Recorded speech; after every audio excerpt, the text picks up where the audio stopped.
Muy buenas tardes a todos. En nombre y en representación de la Facultad de Humanidades de la Universidad Nacional del Nordeste, les doy la más cordial bienvenida a todos los participantes que se encuentran hoy presentes en esta actividad que se denomina el Foro Virtual del Día Mundial del Español, la diversidad del español y su enseñanza. Esta actividad está organizada en forma conjunta por la Dirección de Investigación Científica y Tecnológica y la Dirección de Extensión Universitaria de la Universidad Privada María Serrana de Paraguay, que se encuentran presentes acá sus representantes, el profesor Gerardo Picón y el profesor Miguel Ángel Verón, ¿sí? Y por la parte de la Universidad Nacional del Nordeste y la Facultad de Humanidades, está organizado por la Subsecretaría de Relaciones Institucionales y Vinculación Tecnológica, la colaboración de la Secretaría de Extensión, Capacitación y Servicios, y también el Instituto de Letras, junto con el profesor Hugo Wingeser, que va a ser uno de los disertantes del día de la fecha. Como mencionaba anteriormente, junto con el profesor Gerardo Picón, quien tiene el gusto ahora de dirigirle estas palabras, Santiago Mendoza, soy el subsecretario de Relaciones Institucionales de la Facultad de Humanidades, vamos a estar moderando este foro. Esta actividad, como para ir dándole un marco, se encuadra dentro de aquellas actividades de internacionalización que lleva adelante la Universidad Nacional del Nordeste. Y teniendo en cuenta la vigencia de un convenio de cooperación y vinculación que existe con esta universidad de nuestro país hermano del Paraguay, tomamos esta temática para concretar este foro en el día de la fecha.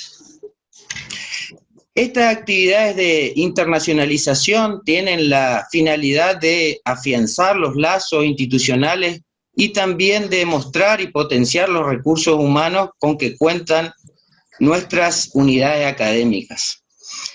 Y también, a su vez, compartirlo y difundir todos los trabajos académicos que llevan adelante cada uno de ellos. A continuación, le quería explicar que habíamos organizado este foro en dos instancias. Primero va a estar la presentación del profesor Miguel Ángel Verón, ¿sí? Y luego el doctor Hugo Wingeser, ¿sí? Y finalizado eso vamos a abrir un espacio para las preguntas y las inquietudes que vayan surgiendo en torno a las exposiciones de los dos, ¿sí? Gerardo, te paso la posta para saludar. Perfecto, muchas gracias Santiago. Sí, damos a ustedes la más cordial bienvenida al Foro Virtual del Día Mundial del Español, la diversidad del español y su enseñanza. Es como lo dijo el profesor Santiago, un foro, una actividad que hemos organizado conjuntamente la Universidad Nacional del Nordeste y la Universidad Privada María Serrana, de acuerdo, siguiendo el convenio de cooperación académica que mantenemos las dos instituciones. Damos a ustedes la más cordial bienvenida. Yo soy Gerardo Picón, soy el director general de Investigación Científica y Tecnológica. Antes de pasar a presentar al profesor Verón, Miguel Ángel Verón, voy a permitirme leer un párrafo que digamos, pronunció Gabriel García Márquez en una entrevista y está recogido en un diario colombiano.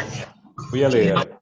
No puede negarse que en América Latina existe una fuerte presencia de la cultura española, junto con la cultura portuguesa en el Brasil. Se encuentra en todas las manifestaciones de la vida y el castellano es el idioma que hablamos. Es un elemento de gran riqueza, pero al mismo tiempo controvertido y despreciado muchas veces.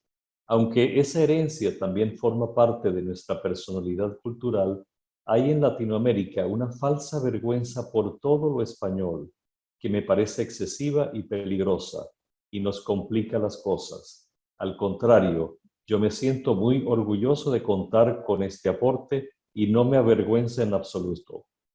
Esto lo expresó Gabriel García Márquez en una entrevista, como repito, y fue recogida en un diario colombiano. Bien, a continuación voy a presentar al profesor Miguel Ángel Verón, quien es uno de nuestros conferenciantes el día de hoy. El profesor Verón es escritor bilingüe, guaraní-castellano, traductor público, profesor licenciado, magíster y doctor en lengua guaraní, licenciado en letras y licenciado en educación bilingüe guaraní-castellano.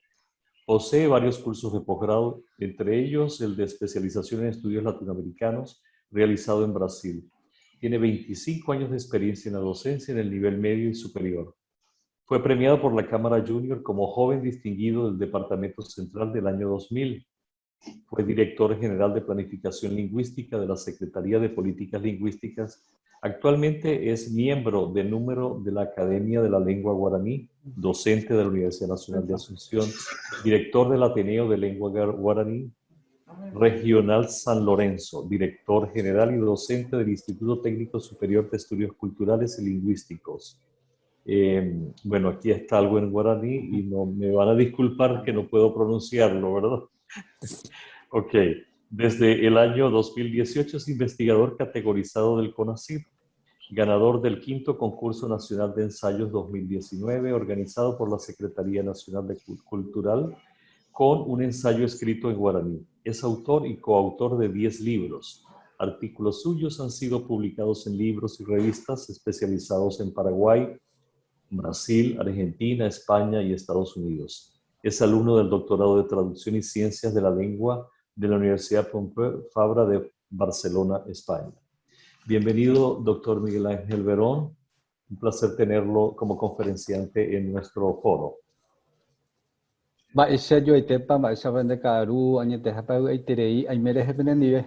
Contento por estar con ustedes, por compartir.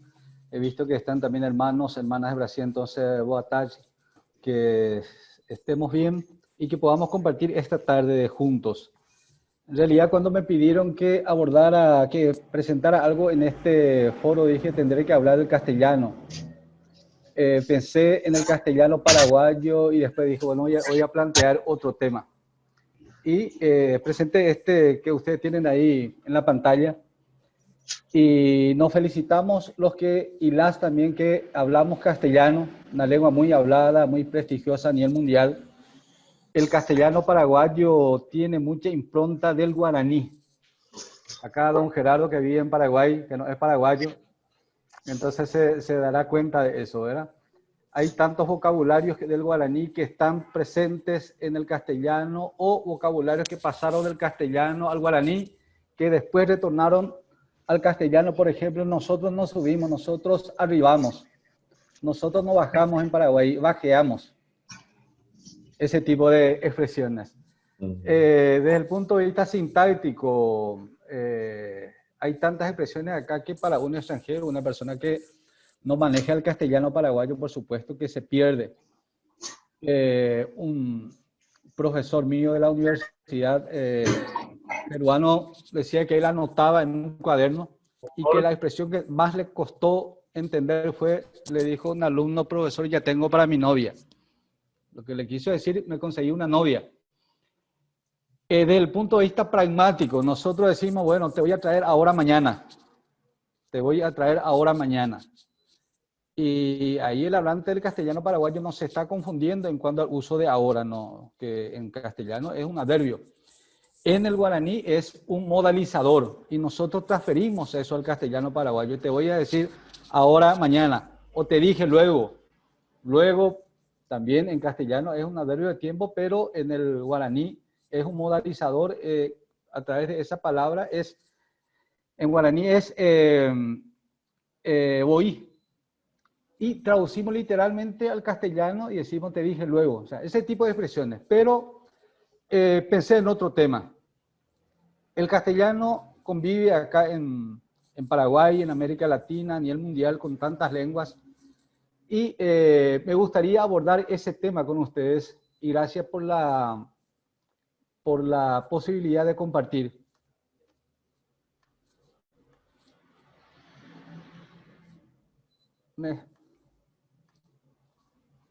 un segundito.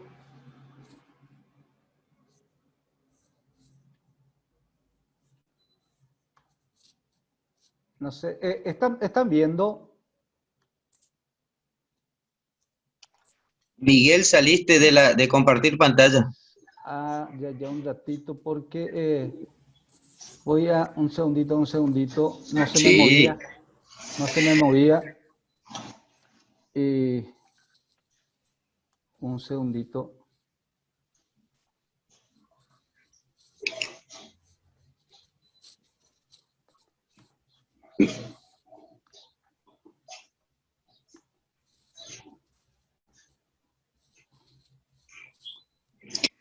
Mientras tanto, hago el recordatorio de chicos que está el link de asistencia, por favor, para aquellos que necesitan el certificado en el chat de la sala para registrarse.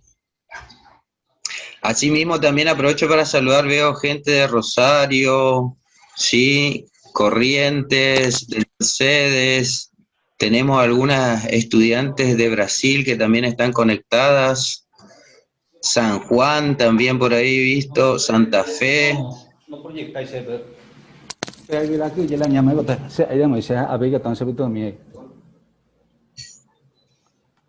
Desde San Juan también nos están saludando. A ver, retomamos.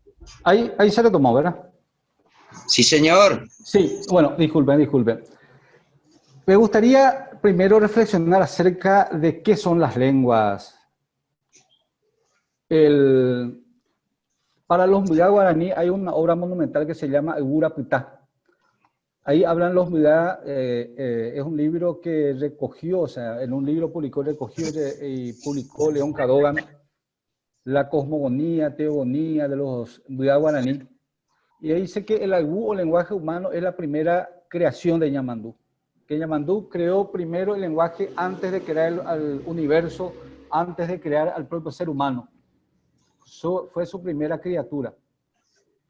Nuestro amigo Eduardo Galeano, primer ciudadano ilustre del Mercosur uruguayo, decía que en guaraní significa palabra y también significa alma. Y en realidad es así para los indígenas guaraní. Quien miente la palabra, dice Galeano, traiciona el alma. Si te doy mi palabra, me doy. Acá en Paraguay, Corrientes, en gran medida Chaco, también Formosa, Corrientes, Chaco, también estos valores aún perviven. En Paraguay, famoso esto, la gente del campo te dice, bueno, ya le di mi palabra, ya empeñé la palabra, por supuesto en guaraní. Oliver dice que toda lengua es un templo en el que se venera el alma de aquellos que la hablan. Y un lingüista francés, Claude Ayer, dice que las lenguas son como ventanas a través de las cuales las poblaciones humanas ponen el universo en palabras. Y habla también que cuando muere una lengua se empobrece la mente humana. Poco para reflexionar acerca de la importancia de las lenguas, de la importancia de fortalecer la diversidad lingüística en nuestros países, en América Latina, a vía Yala y también a nivel mundial. ¿Cómo está el jardín lingüístico mundial? Según David Cristal, hablamos como 6 a 7 mil lenguas. Y la UNESCO dice que anualmente están desapareciendo, yo le digo, en realidad la estamos matando cerca de 20 lenguas a nivel mundial. Siempre según David Cristal, como 500 lenguas tienen menos de 100 hablantes, 1.500 lenguas tienen menos de 1.000 hablantes, casi 3.500 lenguas tienen menos de 100.000 hablantes. Y dice David Cristal que si se tomara una población de 20.000 como referencia de nivel de peligro, entonces esto significa que estamos hablando de cerca de 4.000 lenguas que están ante peligro de desaparición. El guaraní es una lengua hablada por aproximadamente 8 millones de personas. En Paraguay, Argentina, Bolivia, Brasil, más allá de estos países también. Y algunos dicen que el guaraní también puede estar o está inclusive ante peligro. Está amenazada, es una lengua amenazada.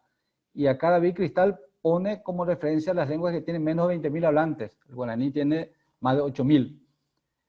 Entonces, la humanidad, todos estamos ante este peligro del jardín lingüístico, que muchas lenguas van desapareciendo. Podemos hablar de mundialización lingüística. Esto un poco para hablar del castellano, que convive con nuestras lenguas. El 4% de las lenguas del mundo son habladas por 96% de la población. Y naturalmente, entonces, 90% de la población mundial solo habla 4% de las lenguas del mundo. En el libro La muerte de las lenguas cristal, que se publicó en el 2001, ya hace 20 años, hablaba él que las lenguas, las 8 lenguas más, que tienen más de 10 millones de hablantes, y ahí tienen esa lista: mandarín, castellano, inglés, bengalí, hindi, etcétera, reúnen en ese año, 20 años atrás, es 2.400 millones de hablantes aproximadamente. Y las 20 lenguas más habladas utilizan más de la mitad de la población mundial. Entonces, aparentemente el jardín lingüístico mundial necesita mayores cuidados, de renovados compromisos tanto de los pueblos como de los gobiernos para su defensa y promoción. Hablaré un poco brevemente de las lenguas indígenas en América Latina. Acá en América, las lenguas indígenas conviven con el castellano, el portugués, inglés, francés y otras lenguas internacionales.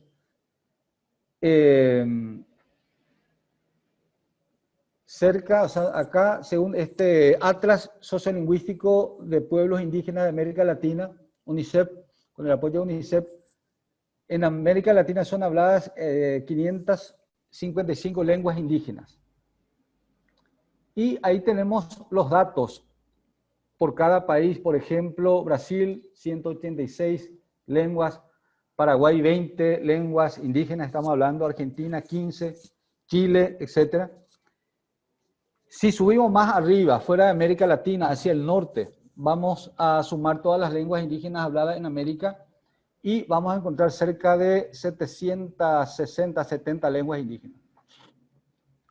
Entonces, en este siglo del conocimiento, de la información, las lenguas indígenas están todavía presentes en nuestros países. Yo sé que en Argentina, 40 años atrás se negaba esto. Inclusive en los libros de texto decía Argentina libre de población indígena. Y ahora sabemos que Argentina tiene mucha población indígena y también muchas lenguas indígenas, son 15 lenguas. Desafíos en América Latina. Un poco planteo algunos desafíos que tenemos para mantener esa diversidad, ese vergel lingüístico. En toda América Latina han desaparecido miles de lenguas indígenas durante la conquista y luego de las independencias de los distintos países. O sea, no solamente durante la conquista y colonización, sino también después de las independencias. El nacimiento de las repúblicas, en vez de fortalecer el plurilingüismo, lo atacó. Y acá, para graficar mejor, nada más pongo caso de 3 países. Y justamente estamos de esos 3 países, de Paraguay, Argentina y Brasil. En Paraguay, en realidad, durante la colonia, el guaraní era prácticamente la lengua única. Y tenía uso casi normal el guaraní durante la colonia. En las misiones jesuíticas, por ejemplo, la mayoría de los documentos se elaboraban en guaraní, eran escritos en guaraní. Ustedes, los que son de Argentina, conocerán esa historia de la presencia de Manuel Belgrano en diciembre de 1810 en Paraguay, para invitar a los patriotas, a los paraguayos a adherirnos a ese proyecto de Provincias Unidas. General Belgrano, antes de entrar al Paraguay, escribió sendas cartas. Y esas cartas estaban redactadas en castellano y guaraní. Eso significa que Belgrano hablaba guaraní. En el momento de la independencia en Argentina, específicamente Buenos Aires, la segunda lengua más hablada era el guaraní. eran el castellano y el guaraní, eran las lenguas más habladas, también otras lenguas. Paraguay nos independizamos y a partir de la independencia empezamos nosotros a soslayar el guaraní, inclusive a perseguir. En Paraguay no tenemos estudios de qué porcentaje de la población hablaba guaraní y qué porcentaje castellano en 1811. Pero muchos calculan que en Paraguay todos hablaban guaraní, o sea, el 99%, para no decir 100%, hablaba guaraní. Y el castellano, algunos dicen cerca del 5%. Entonces el guaraní, 99%, castellano, cerca del 5% de la población nada más hablaba guaraní. En el momento de la independencia de Paraguay, en 1811, solamente en 3 pueblos se hablaba castellano en Paraguay. Asunción, era la ciudad capital, Villarrica, hacia el centro, y Curuguatí, un poco hacia arriba. Fue la 4ª capital de Paraguay durante la guerra. Bueno, con todo eso, el Estado paraguayo asumió el castellano como única lengua. En 1811 nos independizamos. En 1812 ya el gobierno dispone que el castellano será de uso oficial y el guaraní, o sea, y que el sistema educativo también se debía encarar en castellano y que se tenía que ver la manera de eliminar el guaraní del sistema educativo. Bueno, recién en Paraguay oficializamos el guaraní en 1992, hace poco. Asumimos en Paraguay guaraní como lengua oficial al lado del castellano. Y por suerte tenemos esta lengua, por suerte también tenemos el castellano. Yo, si les cuento mi experiencia, yo hablaba solamente guaraní hasta los 17 años. El castellano ya empecé a hablar a los 17 años. Entonces mi lengua materna es el guaraní. En la zona donde yo nací, donde me crié, casi no se hablaba guaraní, castellano. Argentina, yo creo que un caso similar también con Paraguay. En Argentina los indígenas tuvieron muchísima participación para la independencia. Inclusive el acta de independencia argentina se elaboró en castellano, pero se tradujo al quechua, aymara y guaraní. Fue traducida esa acta y por supuesto difundida. Podemos decir que en el momento de la independencia argentina estaban presentes las lenguas indígenas, tanto quechua, en este caso aymara o aymara, y la lengua guaraní. ¿Qué pasó en Brasil con las lenguas indígenas y qué está pasando actualmente, inclusive todavía como en Paraguay y en varios países? Iron Rodríguez calcula que en el momento del inicio de la conquista del continente americano, el territorio que se convirtió en Brasil, el Pindorama se llamaba esta zona, albergaba alrededor de 1.175 lenguas indígenas. Como hoy se hablan alrededor de 180, dice el autor, en Brasil, se concluye que hubo una pérdida de alrededor de 1.000 idiomas en Brasil, en realidad, durante la conquista, colonización y después también de la independencia de Brasil. Entonces yo planteo esto como algunos desafíos que tenemos en nuestros países y que tenemos en América Latina, con las lenguas que conviven con el castellano, portugués y otras lenguas americanas, de Abya Yala. La diversidad lingüística para mí hasta ahora negada en América. Hasta ahora, por ejemplo, ustedes saben que la OEA funciona con 4 lenguas, todas son también de América, pero de origen europeo. Lo mismo CELAC funciona con 5 lenguas. UNASUR con 5 lenguas, el Mercosur tiene 3 lenguas, pero en realidad 2. El guaraní entró como lengua oficial, pero no es lengua de trabajo. ¿Qué significa eso? Ningún documento se publica en esa lengua. Y si es oficial y de trabajo, todos los documentos se tienen que publicar también en esa lengua. Me parece importante estos temas plantear en estos espacios. Ustedes sabrán que neerlandés, por ejemplo, es una lengua hablada por 600.000, cerca de 600.000 personas, si mal no recuerdo, en Surinam. Sí. Y lenguas americanas como quechua, aymara, guaraní, habladas por cerca de 8 millones de personas, no entran como lenguas oficiales y de trabajo en estos bloques. falta de mayor reconocimiento y visibilización de la diversidad lingüística en los países latinoamericanos. Y esto también es un desafío todavía para nosotros, las universidades, los pueblos, los gobiernos. El reconocimiento y el respeto de la diversidad cultural y lingüística latinoamericana sigue siendo un desafío en la actualidad. A mí me parece que es importante y necesario encarar políticas lingüísticas para la diversidad, para promocionar y defender esa diversidad. La defensa de la diversidad lingüística debe ser un compromiso imperativo de los pueblos y los gobiernos de América Latina. Encarar políticas estatales para conocer y usar las lenguas internacionales sin dejar de hablar las lenguas propias. Nosotros nos decimos desde Paraguay, la institución a la que yo represento, que son ahí ya nuestro amigo, no pudo leer, es una fundación y un instituto que tenemos acá en Paraguay, en San Lorenzo. Es la tira simal, teja simau. Esto conocen muy bien en Brasil. Y nosotros promocionamos las lenguas internacionales, en este caso el castellano, el portugués, inglés y otras lenguas, pero también sin dejar de hablar nuestras lenguas propias. David Cristal dice en ese libro, La muerte de las lenguas, que a fines del siglo pasado empezó una nueva conciencia lingüística a nivel internacional, a nivel mundial. Anteriormente se concebía la diversidad lingüística como una especie de castigo, algo malo, algo negativo.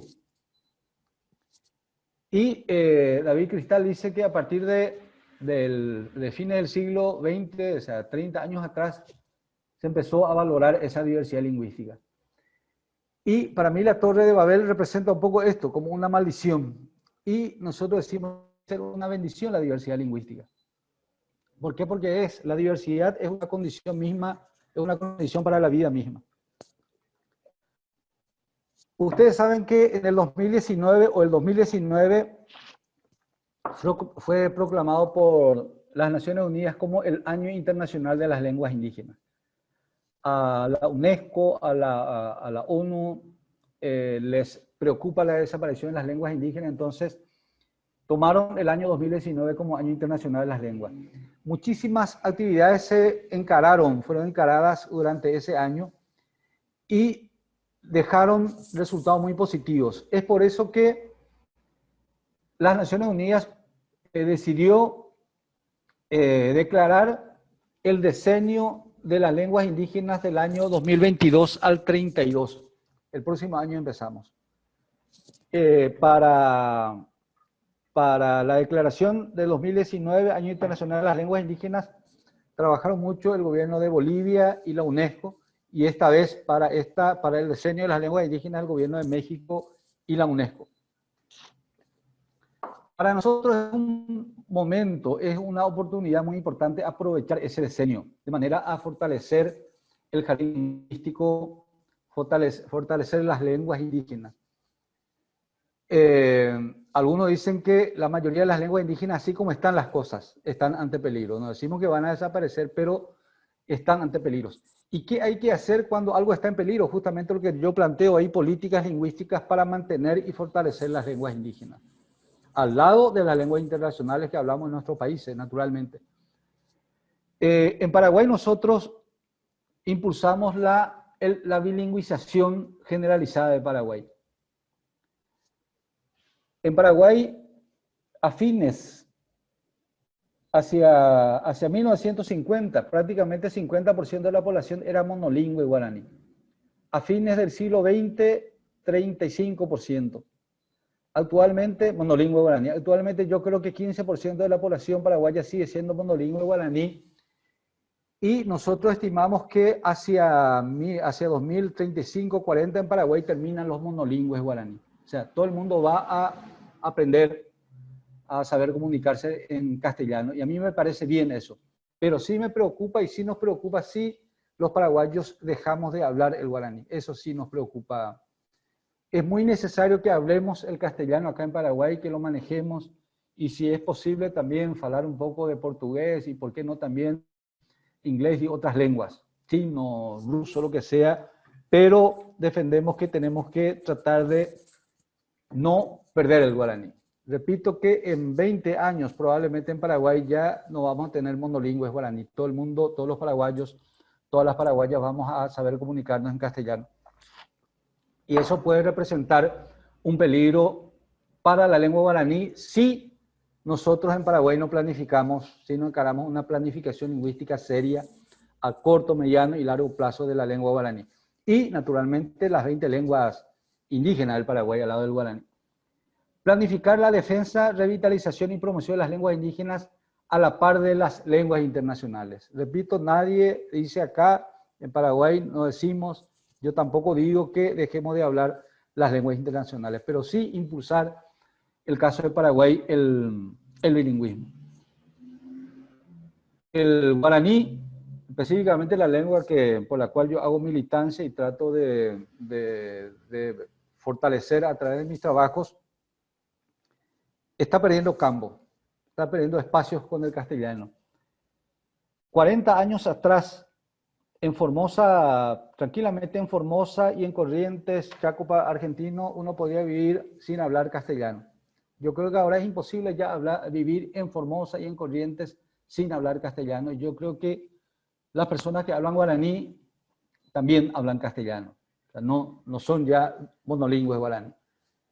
Está mi amigo Gabino Casco, publicó un libro, Taragüiñe de Corrientes, y él dice una parte que él creció hablando solamente guaraní. Él era un sacerdote, o es sacerdote, y dice una parte, pero soy consciente de que con mi desaparición física desaparecerá toda una generación que hablaba todavía guaraní en las casas.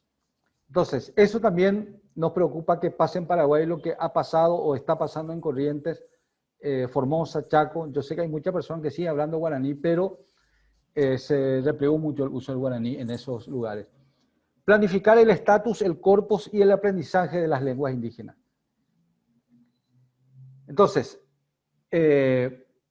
nosotros impulsamos en Paraguay políticas lingüísticas claras. Y tenemos políticas lingüísticas claras en Paraguay. Tenemos la Constitución Nacional, tenemos una ley de lenguas en Paraguay, tenemos una Secretaría de Políticas Lingüísticas, tenemos una Academia de la Lengua Guaraní, pero así también se tiene que planificar el presente y el futuro de esta lengua.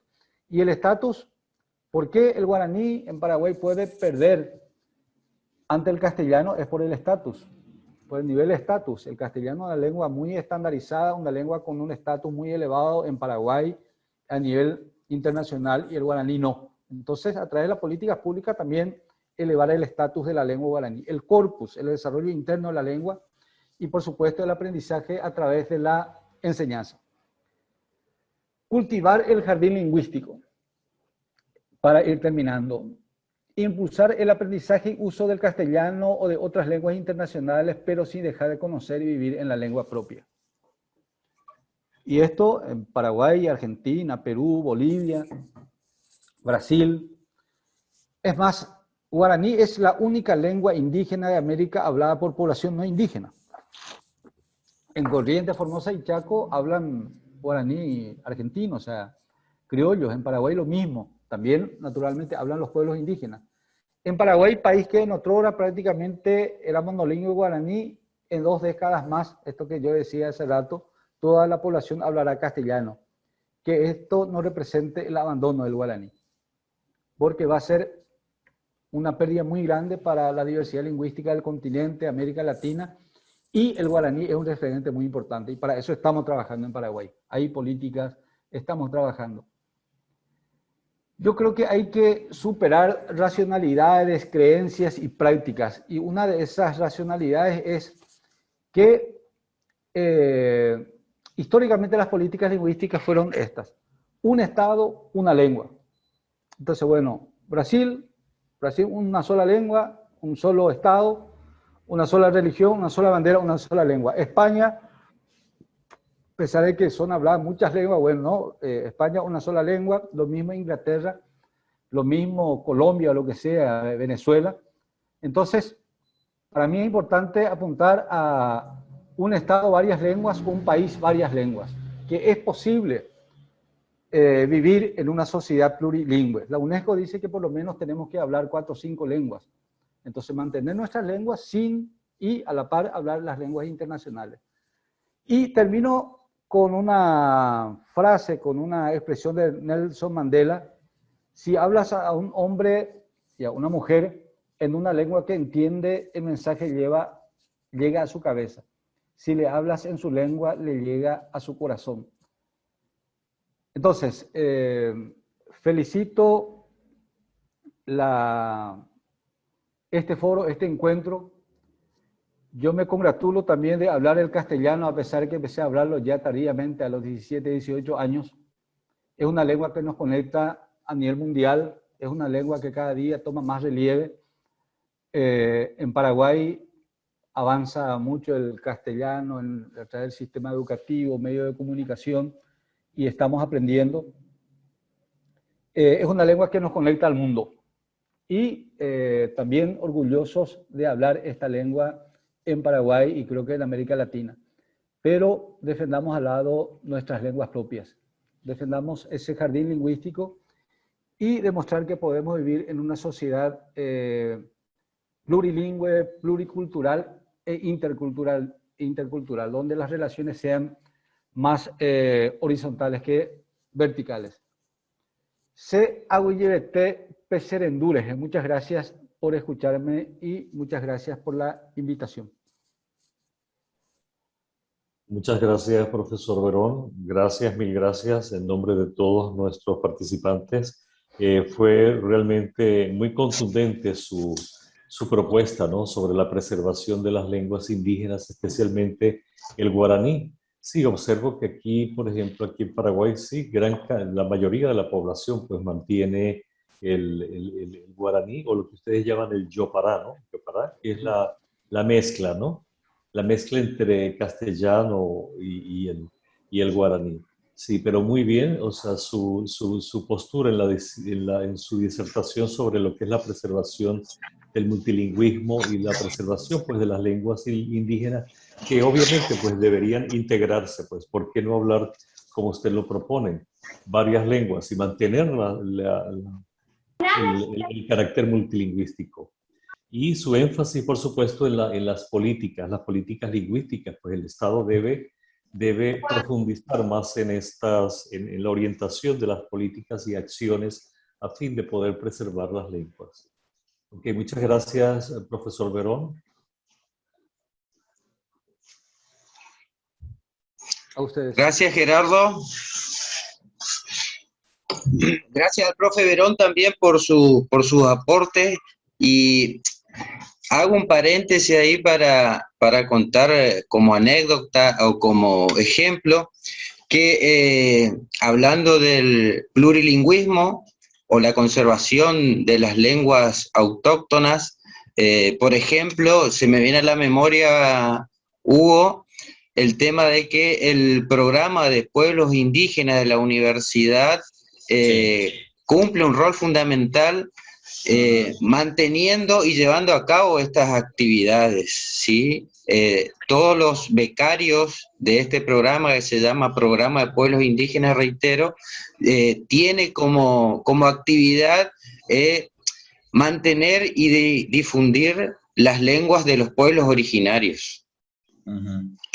Y era como comentábamos anteriormente, aquellos que tengan algunas preguntas o inquietudes, por favor, anótenlas. Cuando termine la disertación del profesor Wingeyer, las compartimos entre todos.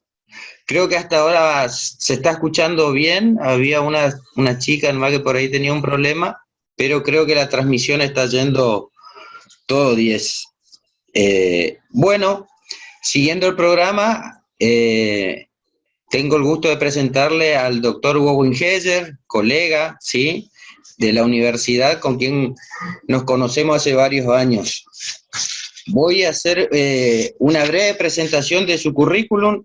El doctor Wingeyer es profesor en letras de la Universidad Nacional del Nordeste. También es máster en enseñanza de español como lengua extranjera y doctor por la Universidad de Alcalá de España en el programa en lingüística aplicada de dicha universidad. Se desempeña actualmente como profesor titular del taller de comprensión y producción de textos y de historia del español en las carreras de profesorado y de la licenciatura en letras de la Facultad de Humanidades.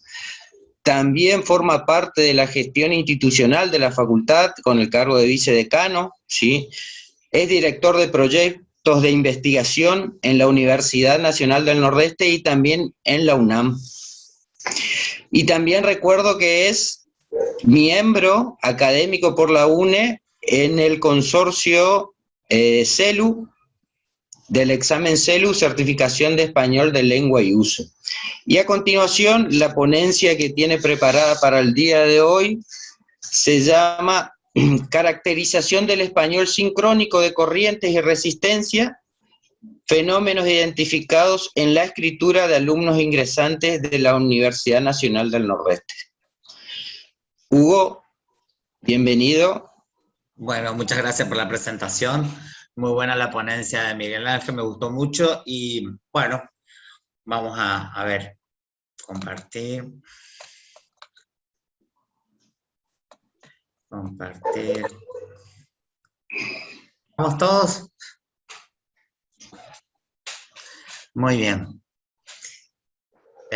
Caracterización del español sincrónico de corrientes y resistencia, fenómenos identificados en la escritura de alumnos ingresantes de la UNE. Entonces, nuestro primer recorte vamos a trabajar con una muestra de lengua escrita, y otra cuestión interesante del recorte es que no son alumnos avanzados en la carrera, sino alumnos ingresantes. Entonces, a ver...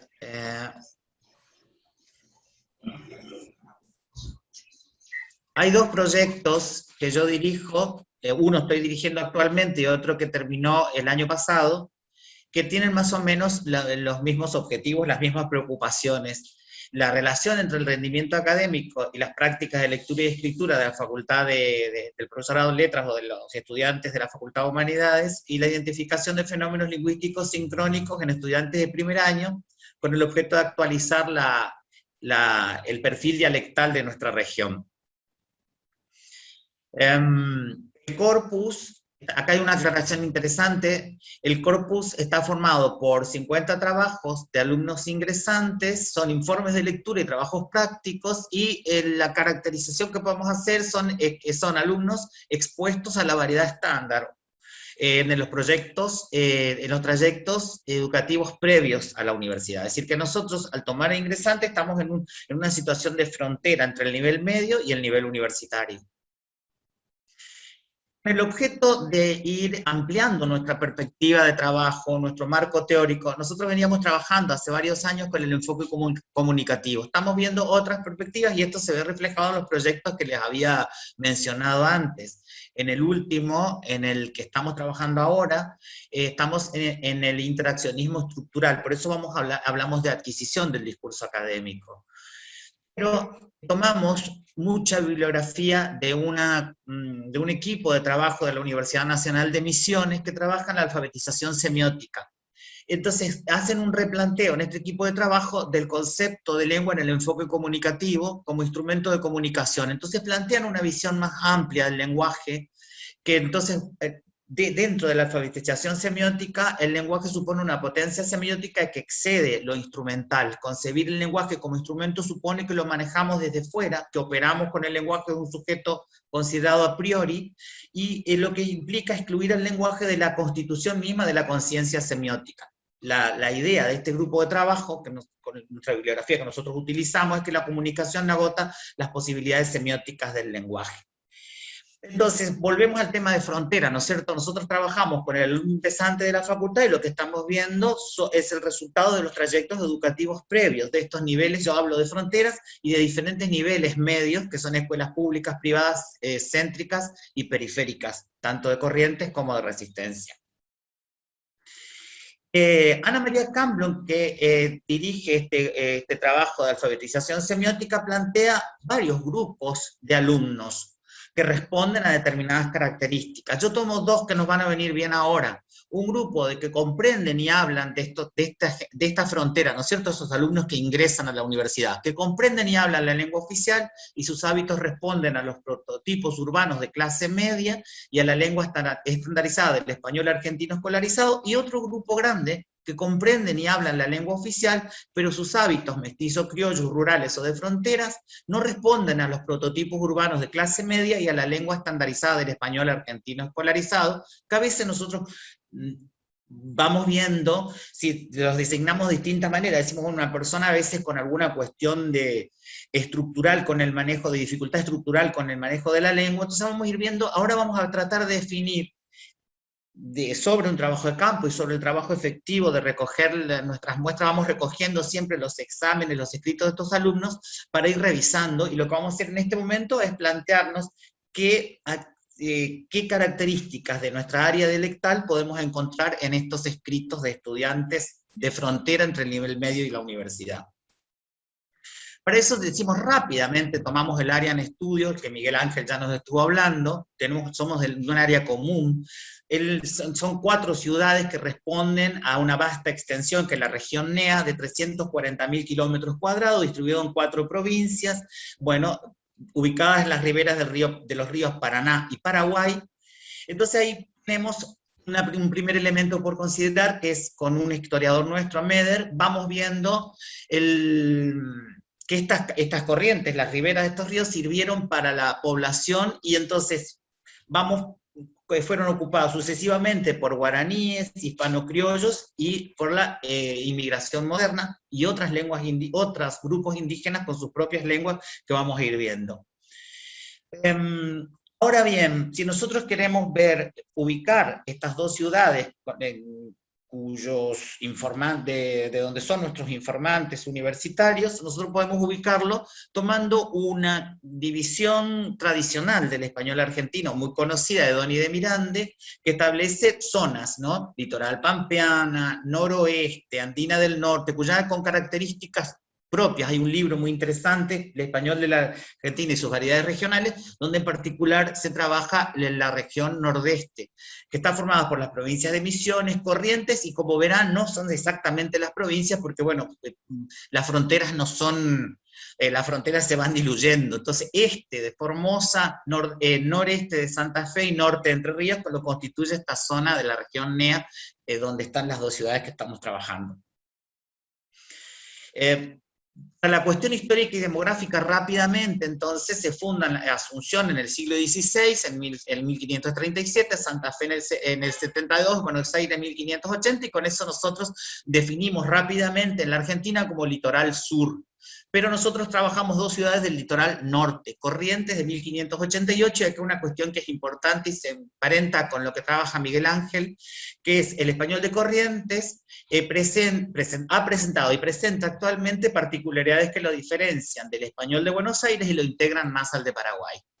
Y la otra ciudad, que es Resistencia, en el siglo XIX, por decreto se crea el territorio del Chaco en 1872, y la división en 2 gobernaciones, la de Formosa y la del Chaco, con capital, la del Chaco, en Resistencia. Y fíjense, otra vez volvemos al componente poblacional y decimos que en Resistencia el primer aporte poblacional fuerte es de correntinos y paraguayos, bilingües, guaraní español, en su gran mayoría, en su formación demográfica, constituye un dato muy importante porque va a decidir de modo decisivo en la conformación de área dialectal, es decir, van a integrar una misma área dialectal. ¿Cuáles son las características, nos preguntamos en este momento, cuáles son las características lingüísticas de esta región NEA? Entonces, se caracteriza por la presencia de rasgos comunes a otras áreas hispánicas, lógicamente, pero vamos a trabajar y conversar sobre un par de estas características que son comunes a otras áreas hispánicas. Por la retención de modalidades tradicionales, que está muy documentada por una autora que vamos a homenajear en esta presentación, de Inés Abadía de Cuán, que es la gran dialectóloga de la región NEA, que documenta estas modalidades tradicionales en la literatura española, y la presencia de la lengua aborigen, el guaraní, que genera influencias morfosintácticas, fonético-fonológicas en el español. morfosintácticas y fonéticas fonológicas en el español. Es importante, también emparentado a lo que decía Miguel Ángel, que se trata, también considerar que se trata de un área de gran diversidad lingüística en la que también nos encontramos con otras lenguas nativas que vamos a mencionar y lenguas de inmigración. Tenemos también ahora un mapita donde están nuestras dos ciudades, que están nada más que el río, las separa el río Paraná, las ciudades, pero fíjense, una del siglo XVI y otra de finales del siglo XIX. Pero con un componente poblacional de correntinos y de paraguayos. Muy bien. Las situaciones sintácticas del español general, hay una presencia de variables, académicas, escolares, y desplazadas por variantes, que a veces son desplazadas, y nosotros consideramos en este caso, de estas variables y variantes, este movimiento de variables y de variantes, la generalidad y la intensidad que nos permiten aventurar la hipótesis de un cambio lingüístico. Es decir, que son situaciones sintácticas del español general compartidas por otros lugares donde se habla español, pero con un grado de generalidad e intensidad de variantes que nos permitirían pensar que nos aproximamos a un cambio. Vamos a tomar creo que dos ejemplos del tema. Modalidades lingüísticas conservadoras, que son situaciones consideradas de retenciones de modalidades tradicionales que fueron desplazadas en el litoral sur. Recuerden que nosotros dijimos Buenos Aires, Santa Fe, litoral sur, Corrientes, litoral norte. Y situaciones sintácticas que nos vamos a detener generadas por contacto de la lengua guaraní. Entonces, acá conviene que tengamos en cuenta esto, la presencia de la lengua guaraní en la región, monolingüismo guaraní y bilingüismo guaraní-español extendido y sostenido durante siglos, ha generado muchas situaciones de contacto que nosotros vamos a ver reflejadas hoy día en nuestros alumnos universitarios. Bueno, acá yo solamente destaco el trabajo que hace Juan sobre el contacto del español y del guaraní, y destaco en azul los fenómenos que ella enuncia y que yo los encuentro hoy día en mis estudiantes de ingresantes. Por ahí si hay algo muy técnico, lo vemos con un ejemplo y queda muy claro. La elisión del objeto directo, de referencia más, menos persona, lo vamos a ver con el ejemplo. La inobservancia de la concordancia en número entre el núcleo del sujeto y el núcleo de predicado en tercera persona, y la elisión del verbo ser. Ahora con los ejemplos va a quedar mucho más claro, digo yo. Bueno, y otra serie de fenómenos que se pueden explicar por contacto entre el guaraní y el español. Por ejemplo, el resumidor eso, que anoche vinieron a casa mi hermana eso, y en el eso está mi cuñado y mis dos sobrinos. Bueno, yo voy a ir a tu casa, vamos a comer empanadas, yo llevo todo, llevo las tapas eso, en el eso está la carne, todo el resto de los elementos como para hacer la empanada, como un resumidor. La identificación con posesivos de las partes del cuerpo, me duele mi cabeza, te duele tu brazo, no te toques tu brazo. Algún otro, a ver, hoy dio un ejemplo de conseguí para mi novia. El para, ese encabezador del para, del que hablaba Miguel Ángel. Bueno, una serie de fenómenos, pero nosotros lo que encontramos es esto, y uno que no está mencionado, que es la doble negación. Nunca no viene, nada no trae, nunca no me dice nada, que también lo encontramos en la escritura de los universitarios nuestros.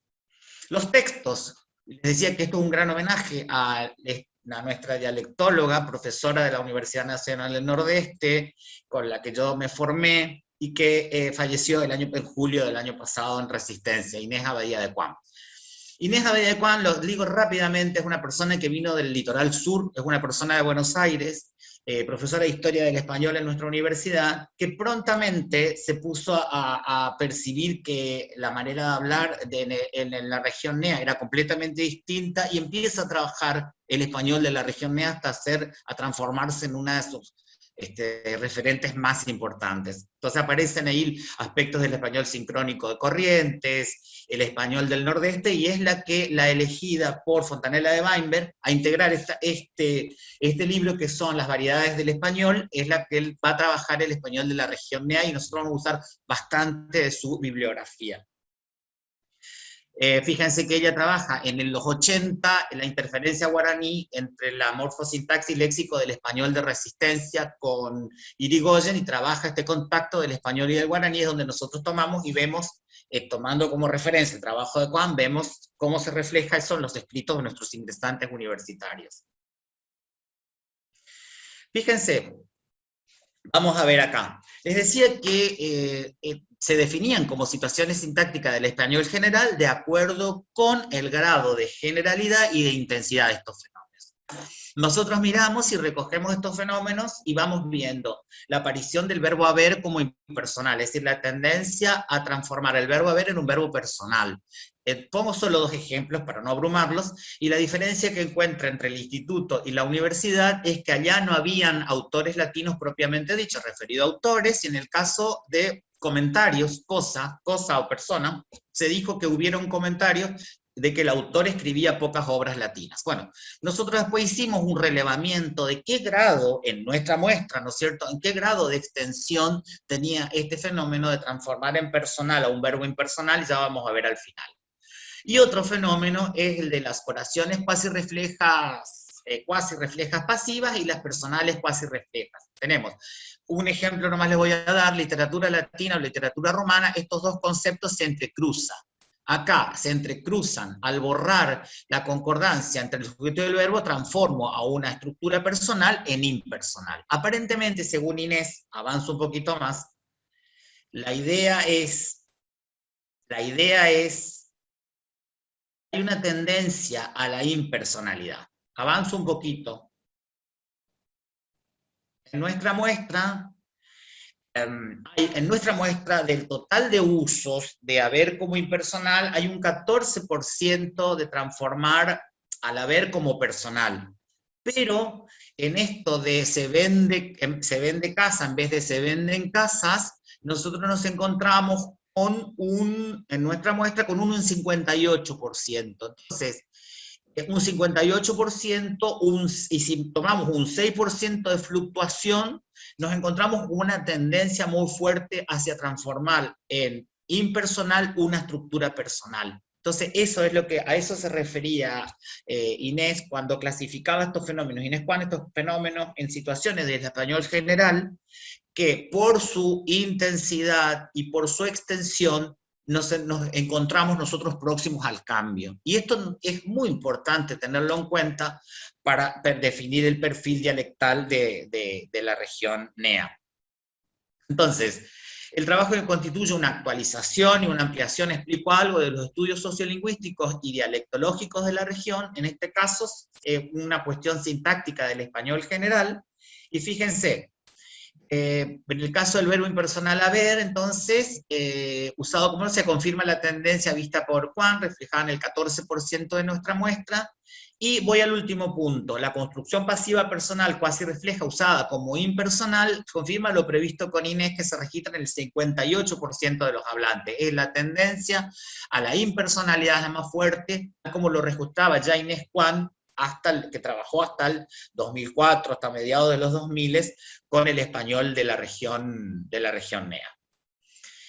Y otro fenómeno que no lo registra Inés Juan, que nosotros lo vemos muy frecuentemente en nuestros alumnos, y por eso lo registramos, es ese punto no muy claro entre el poner a ante un objeto directo de cosa, porque claramente dice, objeto directo va con a cuando se trata de persona, o de cosa personificada. Ese punto de cosa personificada parece ser un punto no demasiado claro, y tenemos, por ejemplo, en el ejemplo 16, Osvaldo quería besar a los labios pequeños de Amanda. Nosotros empezamos a trabajar e investigar qué pasa con esta articulación del objeto directo de cosa con la preposición, y nos vemos que la razón podría ser múltiple, la naturaleza del verbo, las motivaciones psicológicas del escritor que humaniza el objeto de referente, persona, o que desea dar énfasis al tema que está desarrollando. En este caso, claramente, la personificación de los labios es porque identifica labios con Amanda. Bueno, este es un fenómeno que no estaba registrado por Juan, como un fenómeno que nosotros lo tenemos como muy, muy extendido en las redacciones. Es decir, no encontrar el límite entre persona y cosa personificada. Y modalidades morfosintácticas conservadoras es algunas estructuras, el por lo que, pero no cualquier por lo que, el por lo que equivale a porque, que es un uso del siglo XVI que permanece en nuestra zona y que fue descartado en otros lugares donde habla hispana, y que se supone que es bueno, hay un montón de razones, que no puede ser nada y demás, y que se mantiene.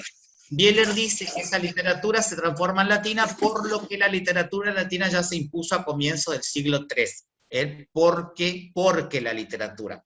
Y un otro uso que es el adverbio anteriormente en vez de antes. Y a las mujeres le preguntan si tuvieron relaciones sexuales con un hombre que tuvo anteriormente contacto sexual con otro hombre. Anteriormente en vez de antes. Son dos usos registrados por Inés como usos descartados en otros lugares de habla hispana y que se corresponden más bien a modalidades morfosintácticas conservadoras o que vienen de la Edad Media o del siglo XVI. Y nos vamos al último punto en esta caracterización lingüística. Todos los ejemplos son, de más está decirles, todos los ejemplos están tomados de nuestros alumnos ingresantes de la facultad. Y el último punto es el de las situaciones sintácticas generadas por contacto con la lengua guaraní, que lo tenemos destacadito. Fenómeno estudio, un fenómeno fonológico como la caída o elisión de S, que refuerza que característico del sur de España. Si yo tengo inmigrantes del sur, se va a ver reforzado por el contacto con el guaraní, y que aparece reflejado en la escritura, y que después, en el caso de la elisión de S, después muy rápidamente, cuando entran a la facultad muy rápidamente van abandonando esta elisión de S por la presión de la norma, ¿no es cierto? Y fenómenos morfosintácticos como la elisión de la función objeto directo, el leísmo, que puede tener una explicación de refuerzo de un fenómeno español en nuestra zona por contacto con el guaraní, la doble negación de la que les hablé hoy, muy característica del español medieval, pero que después disminuye su uso en el español del siglo XVI, acá cobra fuerza por contacto, la inobservancia de la concordancia de número de la que hablamos, y la elisión del verbo ser. Vamos a ver algunos ejemplillos. Yo en todos los casos les puse el contacto con el guaraní, las referencias de Inés y la cuestión diacrónica, es decir, la documentación que fue haciendo Inés en el Archivo Histórico de Corrientes y en otra documentación correntina, y la situación actual del fenómeno, de la elisión de S. Bueno, nuestra zona es una zona muy frecuente de elisión de S final, de elisión de todas las consonantes finales.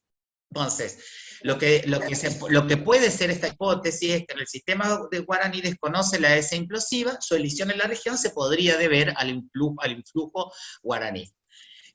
Podemos ver, bueno, se mantiene lo que Inés planteaba en su trabajo, este es el del 2004, que les decía que a mediados de los 2000 terminó su trabajo de investigación de dialectológica, es que es muy frecuente en un isolecto, ya hablaba de isolecto, un isolecto más bajo, pero también frecuente en todos los isolectos, y también la aspiración, o la caída o aspiración. Y fíjense cómo se refleja esto en nuestras redacciones de nuestros alumnos ingresantes, que les vuelvo a decir, después la presión normativa hace que esto pase más rápidamente que alguna otra cuestión, fenómeno que pueda aparecer en su escritura. La ortografía es el uso común, está exactamente así transcripto, por definir los educados de los vulgares. Ortografía está bien o mal, sería más fácil simplificar las normas vigentes, las nuevas, bueno, todo lo que ustedes están viendo se está marcando con la elisión de la S. ¿Cómo se ve este problema? Esta cuestión, no es un problema, este fenómeno fonético-fonológico se ve reflejado en la escritura. En morfosintaxis, la elisión del objeto directo. No me atrevo a leer nada porque aparte yo solamente lo veo como estructuras para ver y los ponemos en las diapositivas para ver, para explicar el contacto con el guaraní, pero no voy a entrar en ese tema estando Miguel Ángel aquí.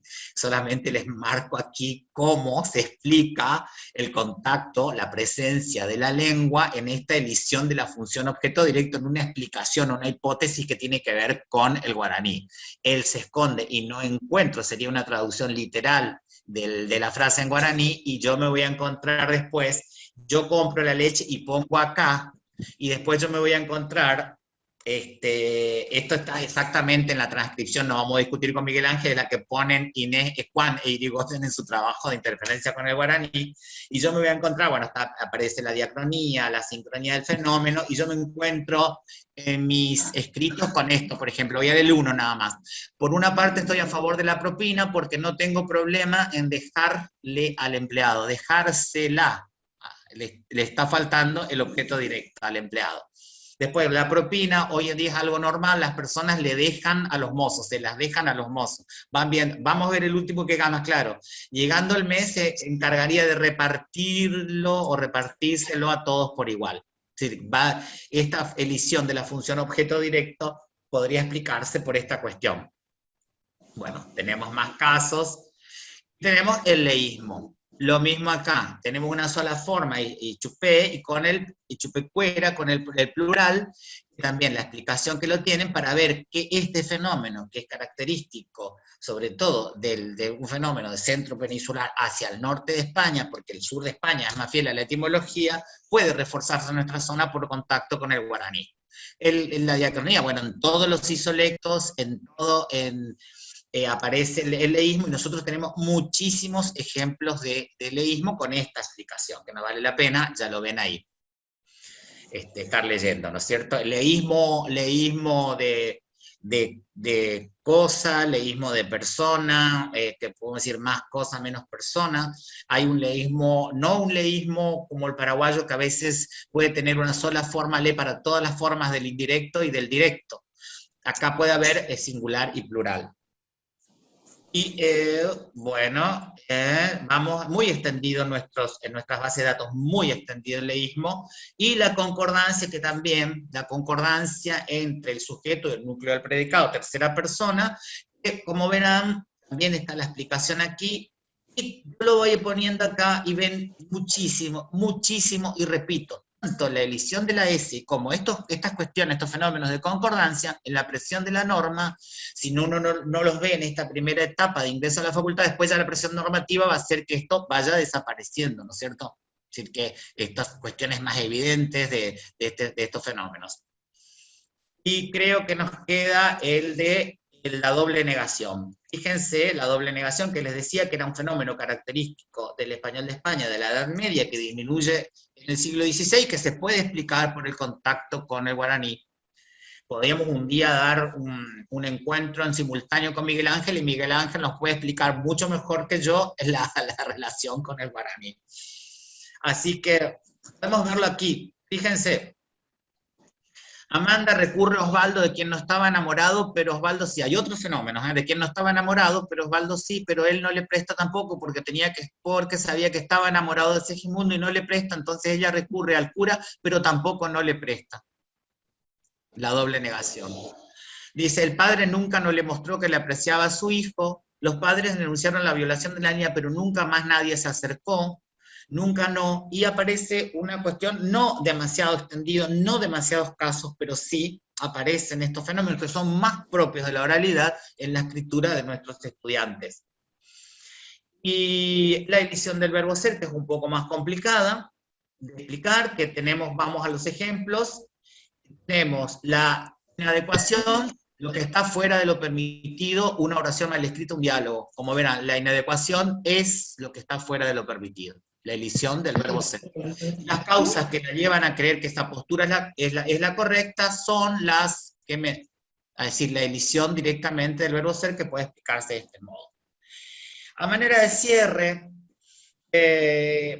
solamente una explicación del método de trabajo. Dice, la descripción de registros de lengua escrita enfocada desde una perspectiva sincrónica, una perspectiva actual, implica un esfuerzo metodológico que nos permite identificar el estado actual de las variables lingüísticas consideradas, la revisión de su causalidad que conlleva el abordaje de su historicidad, nos permite interpretar el comportamiento lingüístico actual de las hablantes de las ciudades que componen nuestra región dialectal. Y por último, bueno, ahí hay un raconto, una síntesis, el mantenimiento del leísmo y la doble negación, la extensión en el isolecto alto, nivel estándar, de la elisión de S, de la elisión de la función objeto directo, de la inobservancia de la concordancia de número, la elisión del verbo ser, que es lo que acabamos de ver como una síntesis, ¿no? Con mayor y menor extensión. Nosotros tenemos un trabajo más detallado, de mayor o menor extensión, en lo que les mostré antes de la impersonalidad, es decir, se vende casas en vez de se venden casas, que es la variable escolarizada, o la variable que recomienda, académicamente aceptada, está siendo desplazada por esta otra variable de se vende casa, es decir, con una tendencia muy fuerte, un 58% y un 6% de fluctuación, desplazando la variable académica por esta otra variante regional, muy fuerte, que aparece de modo muy fuerte. Acá no tenemos nada más que los ejemplos de la pervivencia o la presencia de estos fenómenos en la escritura de estos jóvenes ingresantes a la universidad. Y lo último, esto sí ya es lo último, le vengo diciendo lo último hace rato, conscientes de la gran riqueza lingüística y cultural de la región NEA, en la que además del guaraní encontramos otras lenguas nativas como el com, mocoví y wichí, y lenguas de inmigración. Recuerden que acá hay mucha inmigración europea, hay un trabajo interesante, hay una reflexión interesante sobre con una inmigración italiana tan fuerte, qué pasó con el italiano, si hubo un momento de bilingüismo en nuestra región, pero eso es tema para otra ponencia.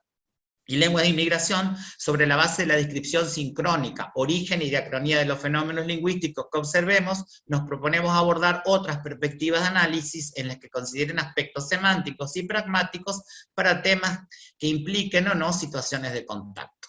Bueno, eso es todo. Muchísimas gracias.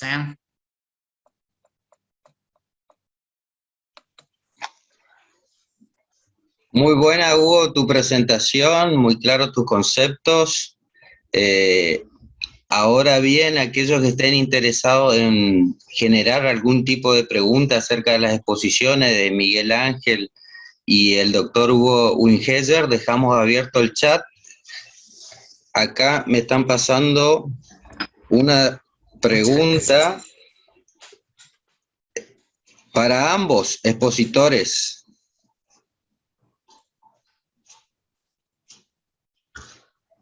Gracias.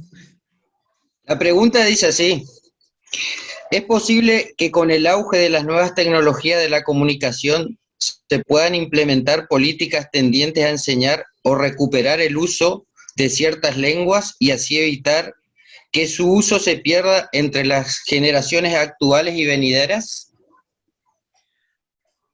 A ver, no sé, ¿querés contestar, Miguel Ángel? ¿Querés responder, Miguel?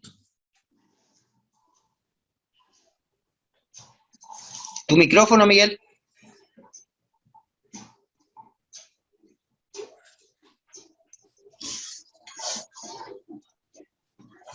Tenés desactivado el micrófono, Miguel.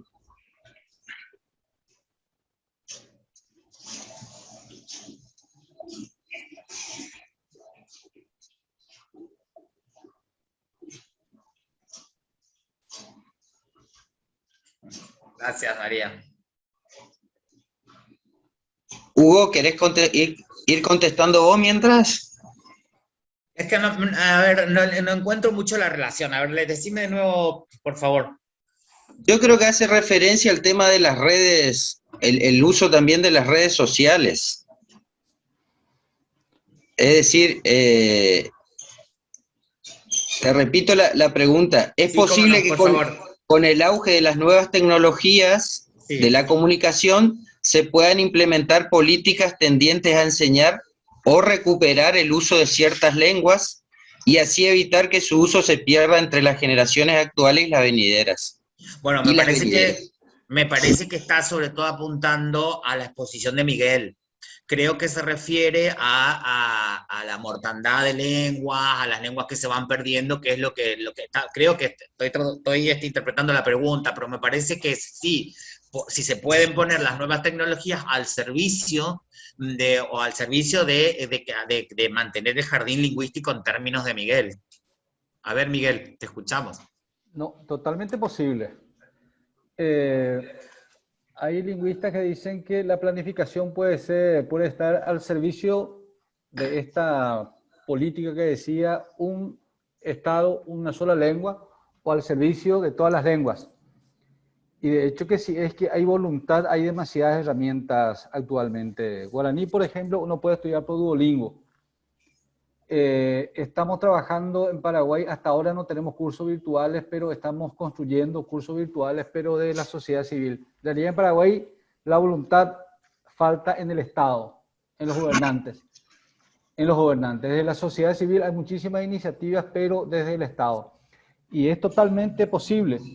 Y este diseño de las lenguas indígenas, justamente lo que las Naciones Unidas busca es esto, el empoderamiento. O sea, que los hablantes nos empoderemos de nuestras lenguas y que podamos impulsar acciones. Y naturalmente también exigir al Estado la aplicación de políticas lingüísticas para el mantenimiento de las lenguas. Pues la política lingüística se tiene que reflejar en la planificación lingüística.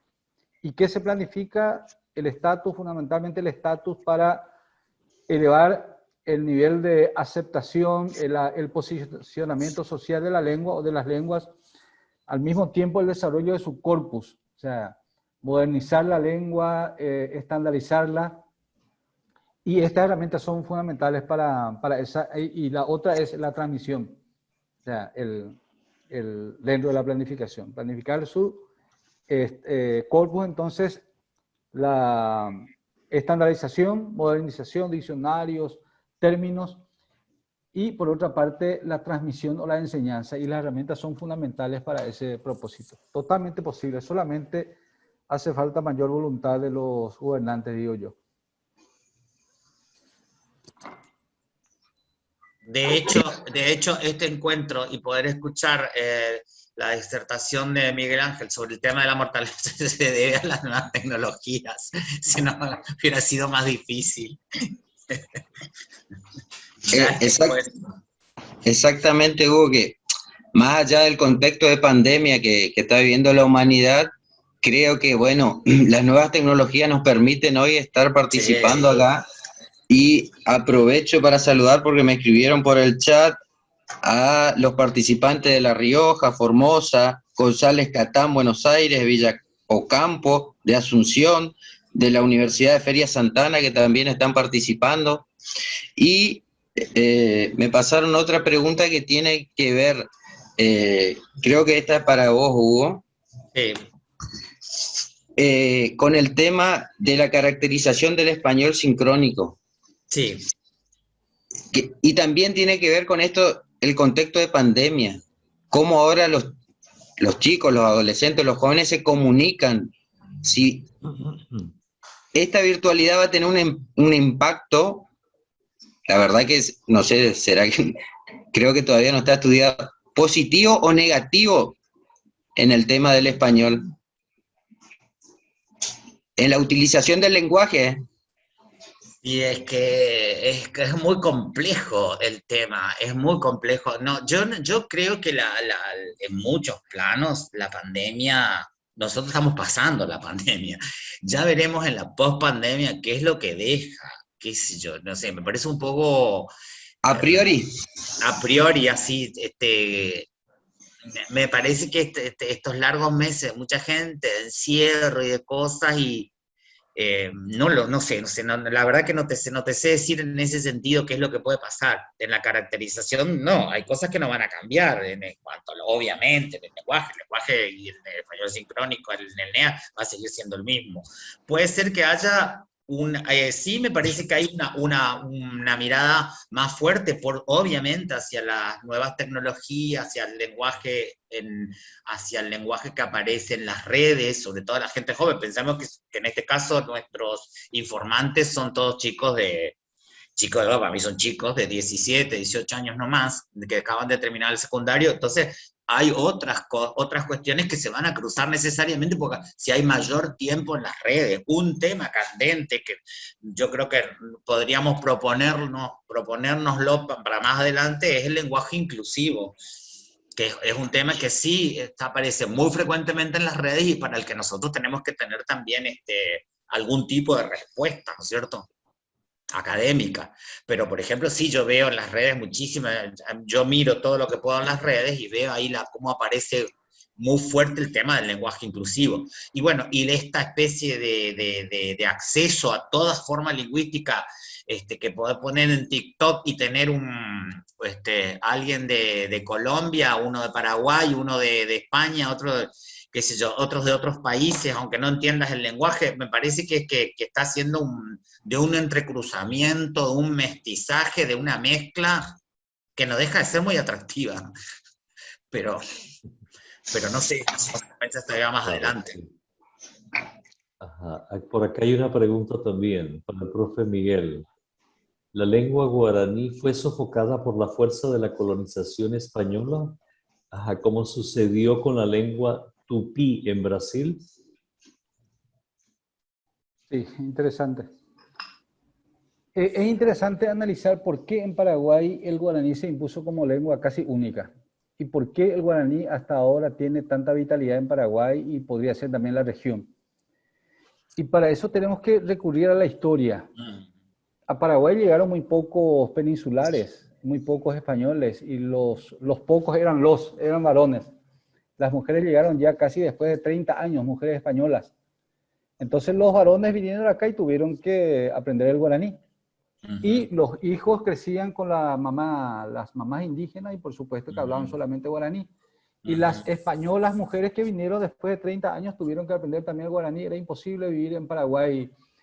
Y hay que decir que durante la colonia fue una lengua normal.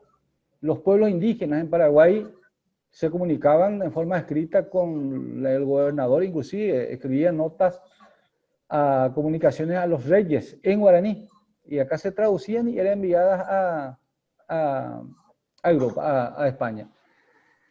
Autores como Padre Bartolomé Meliá, un jesuita que lamentablemente se fue hace 2 años, él dice, y yo concuerdo con él, que el guaraní tuvo uso normal, inclusive oficial durante la colonia. Lamentablemente, cuando nos independizamos de España, abrazamos el castellano como lengua única. O sea, el guaraní era hablado por 99% de la población en 1811, el castellano por 5% según algunos.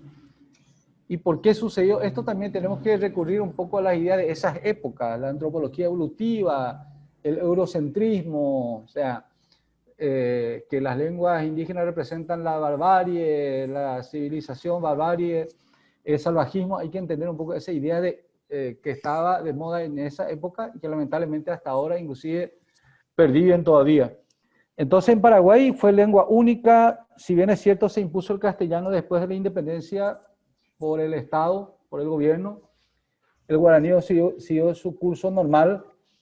Llegó la guerra del 70, o sea, esta guerra con Brasil, Argentina y Uruguay, esa guerra fue fundamental también para la defensa del guaraní, porque ahí prácticamente se dejó de lado el castellano y se asumió el guaraní como única lengua de la guerra. Nuestro gran amigo Mitre y Sarmiento, nuestros buenos amigos, según algunos dicen algunos que fue Sarmiento, otro que fue Mitre, que dijo que para matar al Paraguay hay que matar esa maldita lengua. Que la guerra no duró 3 meses, como dijo Mitre, sino 5 años por causa del guaraní. Yo creo que tenían razón. Entonces la guerra sin cuartel empezó después de la guerra. Para que puedan dimensionar, el 1 de marzo de 1870 termina la guerra con la muerte del presidente y el 7 de marzo se prohíbe ya vía decreto el uso del guaraní en la escuela. Yo sostengo que para mí la violencia, probablemente la violencia más grande, más alevosa de Paraguay, y que una violencia que nunca fue asumida, es la violencia lingüística. Yo en mi caso, a mis padres le pegaban en la boca por hablar guaraní. ¿Y qué lengua iban a hablar si no hablaban la única lengua que hablaban? Yo confesé acá que empecé a hablar castellano a los 16, 17 años. En mi época ya no nos pegaban en la escuela, pero sí los profesores no nos entendían, entre comillas, no nos entendían cuando hablábamos en guaraní, entonces teníamos que hablar en castellano. Entonces el mutismo. Bueno, esa política otra vez fue abandonada durante la guerra que tuvimos con Bolivia. Inclusive en la guerra con Bolivia se prohibió el uso del castellano, en el ejército. Entonces entender toda esa historia para entender el caso del guaraní. Y en Brasil no pasó lo mismo. Brasil se prohibió brutalmente, no recuerdo el año, pero fue en el siglo XIX que se prohibió brutalmente el uso del tupí, de las lenguas indígenas. Y se impuso así a la fuerza el portugués. En Paraguay nunca hubo ese tipo de política. Todos los presidentes que tuvimos en Paraguay hablaron y hablan guaraní. he leído a una autora, una lingüista española, que habla de que en Paraguay todos los presidentes, no, estadounidenses, Joan Rubin, que todos hablan guaraní y que hay experiencias solamente en Perú que hubo gobernantes que manejaban también las lenguas indígenas. Entonces, esa fuerza del guaraní. Y sí, en este momento, lamentablemente, el guaraní está teniendo retroceso en Paraguay. Y es una preocupación mía. Y fundamentalmente, ¿dónde? Entre los niños, o sea, entre la generación joven y niños, la nueva generación. ¿Por qué? Porque los adultos no estamos transmitiendo la lengua. Los papás, las mamás que manejan el castellano y guaraní están pasando más el castellano en la casa. Y el sistema educativo, como dice este sacerdote Meliá, él afirma que el sistema educativo paraguayo es guaranicida, utiliza él esa palabra muy fuerte, es guaranicida, y yo concuerdo con él, me ascribo a su posición, el sistema educativo paraguayo sigue siendo guaranicida. Bueno, esa es la diferencia, creo yo, entre Brasil y muy interesante, doctor, su ponencia, ahí yo me estaba riendo, la doble negación. En guaraní negamos 2 veces. Sea Abeinda Caruy Betri. Sea Abeinda Caruy Betri. Abeí también da Caruiti. Entonces 2 veces decimos no. O sea, yo también, no, nosotros decimos yo también no. Inclusive yo tampoco no, sino yo también no. Y no sé si es en el castellano paraguayo, creo que es por la influencia del guaraní, pero también en portugués dice eu también. O sea, no se utiliza casi el tampoco en el portugués. Y debe haber cruces de todo tipo ahí. Sí, y en el guaraní está la elección de si no hay género gramatical en guaraní. Claro. Sí, y tampoco esto de usted en Argentina, las paraguayas que van a trabajar en Buenos Aires tienen problemas claro, con la fórmula de tratamiento. Porque no saben utilizar usted. Porque en guaraní no existe esa diferencia. Claro. Una lengua donde no hay relaciones de poder, entonces no hay razón para que existan 2 pronombres, sino de y punto. Entonces, vos, y solamente vos, no existe usted. Entonces, falta de respeto, o sea, muchos consideran como falta de respeto, pero es que la persona, esas paraguayas que van allá, en su lengua no existe esa diferencia, entonces no sabe diferenciar vos y usted.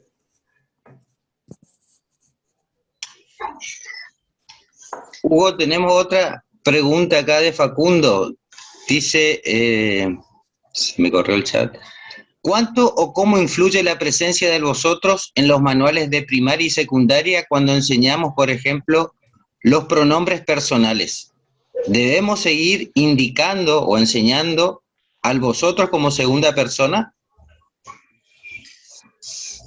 Ahí es una cuestión, mira, yo tengo, creo que lo tenía por acá, hay un libro en un momento donde obviamente el voceo estaba absolutamente generalizado. Hay distintas presiones de política lingüística a la que nos ilustra Miguel Ángel en otros terrenos, solo que en el terreno del español. Hay un libro que se escribió para los maestros de escuela y se publicó en el año 64, donde recomiendan en la escuela no usar el vos, usar el tú, como el resto de los países latinoamericanos, es decir, mantener, recomendaban a los maestros, estamos hablando del año 64. Después hay un texto sociolingüístico, no muchos años después, ya en los 70, donde se ve el avance del vos sobre el usted, es decir, en circunstancias donde se hubiera usado el vos, se utiliza usted. Las fórmulas de tratamiento es un tema interesantísimo, con cruz entre la gramática, la pragmática.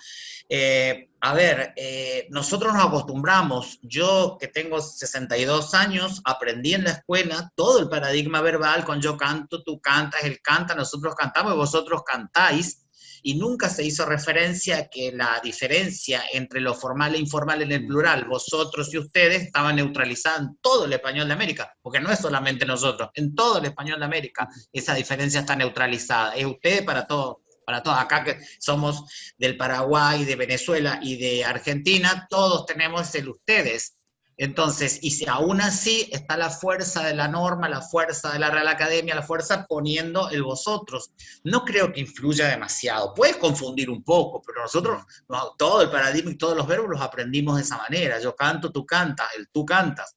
los límites entre el vos y el tú no están del todo definidos de todas maneras en el español. Hay, por supuesto, voceo, pero también hay un poco de tuteo. Por el caso del vosotros directamente no se usan, ni en ni todas sus formas, ni el los, ni el vuestro. Y sin embargo, bueno, aparece por la fuerza de la escuela. No creo que, sí, capaz que con una visión sociolingüística más, o con otra cabeza, ni lo das. A los chicos les explicás, yo canto, vos cantás, nosotros cantamos, ellos cantan, ustedes cantan, y punto, ¿no? Porque no se usa, en realidad. Pero no, ahí había una pregunta referida al leísmo, que no sé si se refiere a alguien que a lo mejor me escuchó cuando hablaba del leísmo, hablando del lenguaje inclusivo. Te leo, Hugo. Ahí lo veo a Facundo, que creo que fue el que hizo la pregunta, así más o menos. Sí, está respondida. Muchas gracias, doctor. Nada, Facundo. No me diga doctor, decime Hugo. Yo creo que Hugo que sí, porque es estudiante de humanidades. Dice, profesor Hugo, ¿el leísmo podría llegar a generar un cambio en el hablante del NEA para llegar a imponerse y aceptarse? El leísmo es un tema, fíjate, el leísmo es un tema muy complejo en el sentido de si vamos a hablar de aceptación o no aceptación. El leísmo siempre se aclara, no sé para qué, porque después el leísmo puede estar o no generalizado, puede no estar en distintos lugares, pero se aclara que el leísmo de persona masculina singular está aceptado por la academia. Hay una división en el español de España, hay una zona más leísta y con menor acreditación, o más desacreditada el loísmo y el laísmo, que sería desde Toledo hacia el norte, y para el sur más apegado a la etimología. Nosotros tuvimos pobladores del norte en la inmigración, y bueno, lo que les explicaba hoy, que lo puede explicar mejor que yo Miguel Ángel, el por qué puede considerarse nuestra zona el leísmo reforzado por el contacto con el guaraní. Pero no sé si goza de prestigio, no sé, a veces no sabemos si se lo corrige, lo corregimos, no lo corregimos. Sí, está absolutamente generalizado, y sí, es interesante saber si en definitiva aparece a veces con el leísmo como una marca, que hay algo más, pero no sabemos qué es lo que está. Si yo digo, por ejemplo, si yo tengo una sola forma le, para le vi a tus hermanas, le vi a tus hermanos, le vi a tu hermana y le vi a tu hermano, para todas las formas, si yo digo, ayer le vi en la plaza, yo no sé si ayer le vi en la plaza, si le vi a tu hermana, a tus hermanas, a tu hermano o a tus hermanos. El le está marcando que viste a alguien, o a alguienes, pero no sabes a quién. Entonces, yo juego un poco cuando planteo el lenguaje inclusivo con el leísmo para ver que puede haber desplazamiento y puede haber dejar de lado el género o el número. Bueno, pero como puedo decir que el lenguaje inclusivo en un punto se puede parecer a lo que fue el latín con masculino, femenino y neutro, es decir, como una tercera, un otros, como plantean algunos lingüistas, masculino, femenino y un que corresponde a un otros, o a un otro, pero no sé si se puede hablar del triunfo del leísmo en una región. Es una modalidad lingüística y forma parte de nuestro perfil dialectológico, por supuesto. Y por acá hay otra pregunta, ¿verdad? Acá al profesor Hugo. Sí. El cruce entre la lengua guaraní y castellana, sí. ¿Qué impacto favorable o limitante podría representar sobre la población hablante en el sentido de normalidad y formalidad? En esa manera,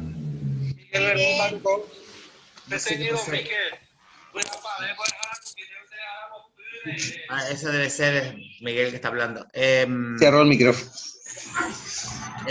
No sé si puede haber un impacto en la a ver.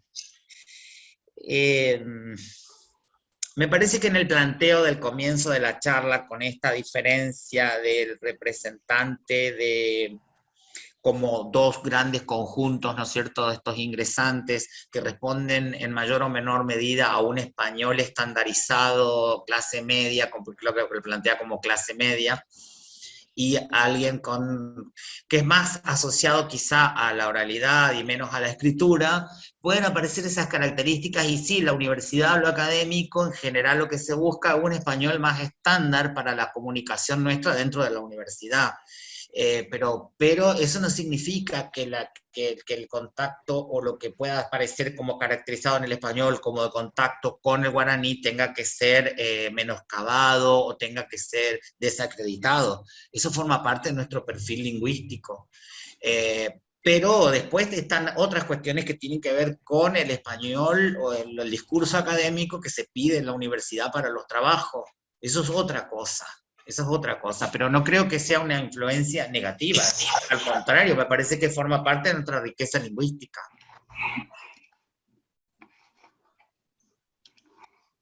Bien, gracias, Hugo. Bueno. Creo que había otra pregunta para ir cerrando. Para ir cerrando, sí.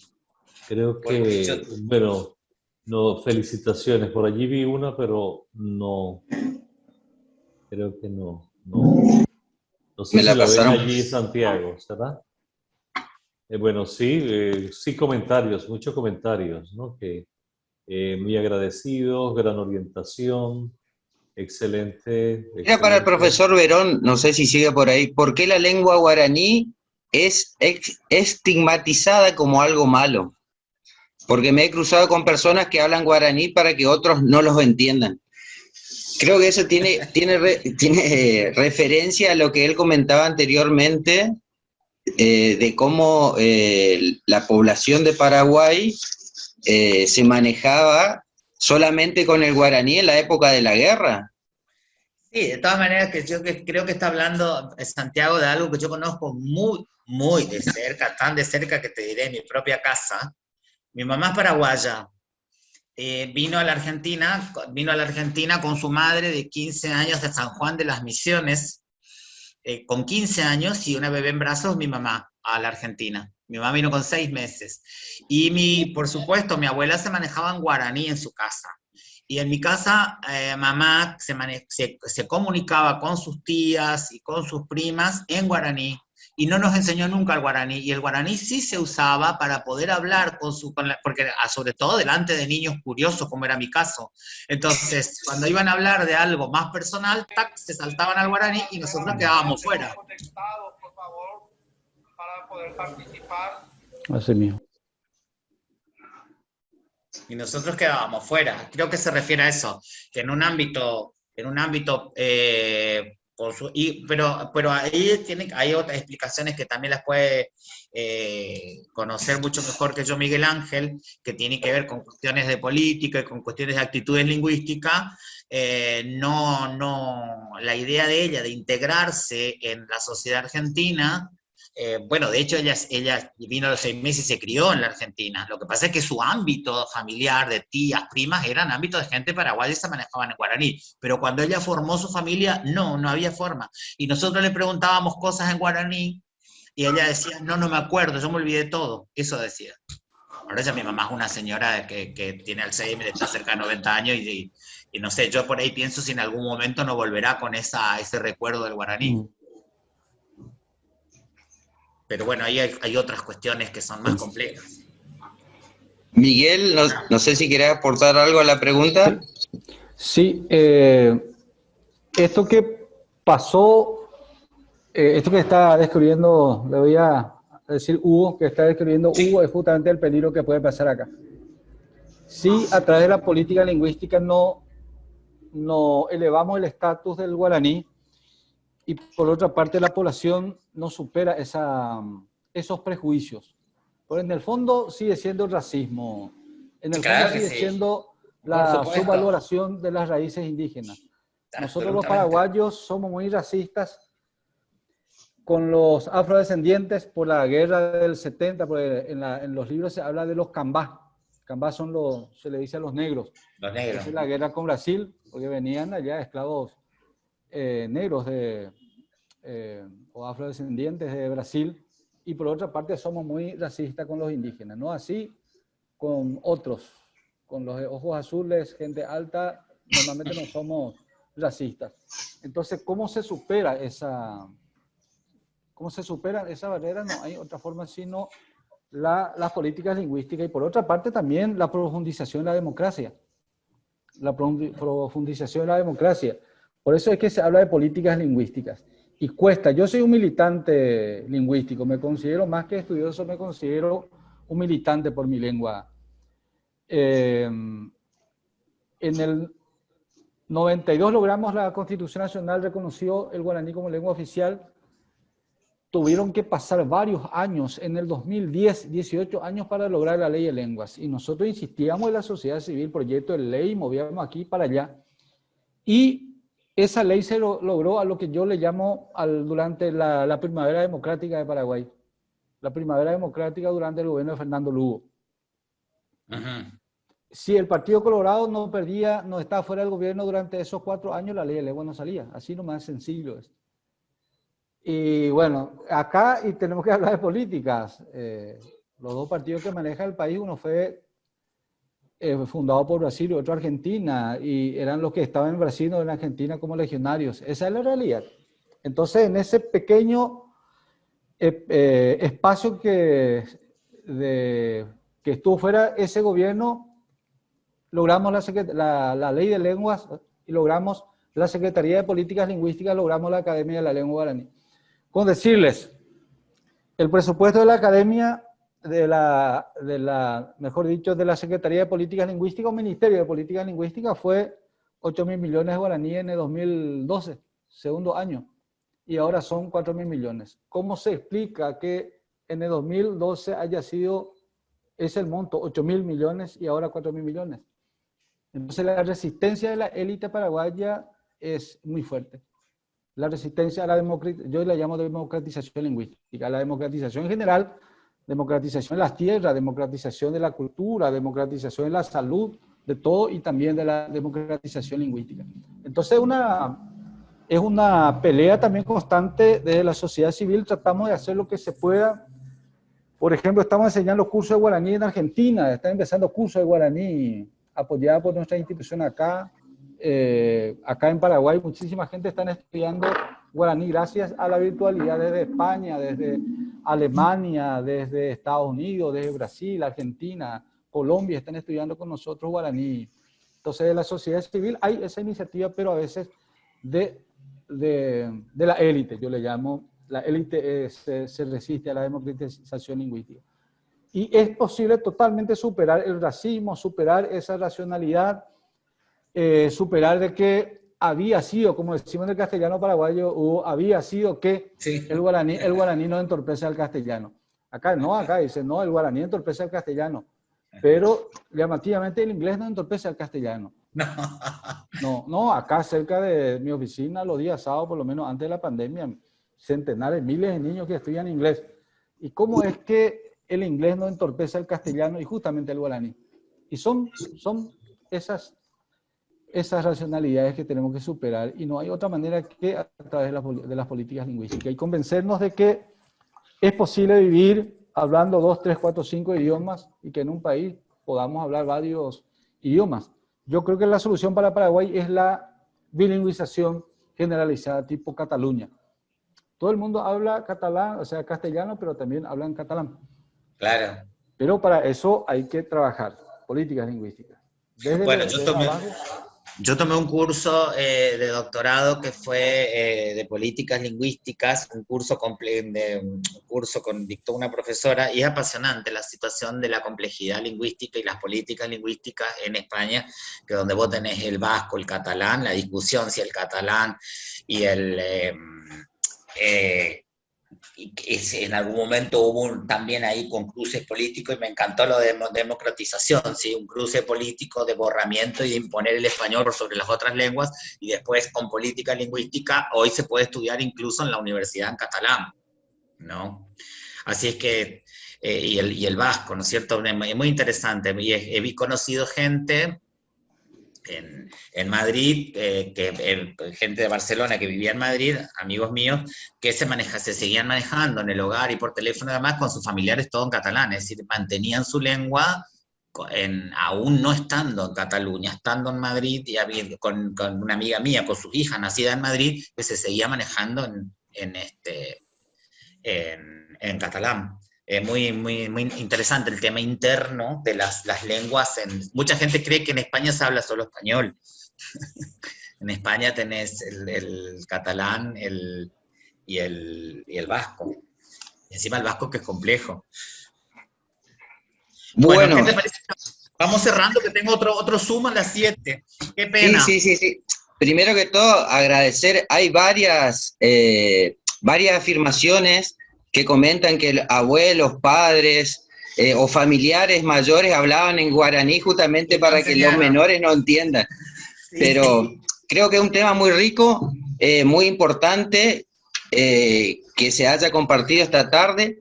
Pero como dice Hugo, tenemos la sala hasta las 19 horas. También el profesor Verón también tiene otra actividad, inclusive ahí en el chat puso la invitación para una jornada de guaraní. Agradecerle a Gerardo, ¿sí?, a todos los que colaboraron y estuvieron participando. Más de 140 participantes en un momento, ahora estamos en 127, pero en promedio superamos los 100 durante todo estas 2 horas que estuvimos compartiendo esta actividad. Así que agradecerle, veo a la profesora Mabel Lobo, que también está.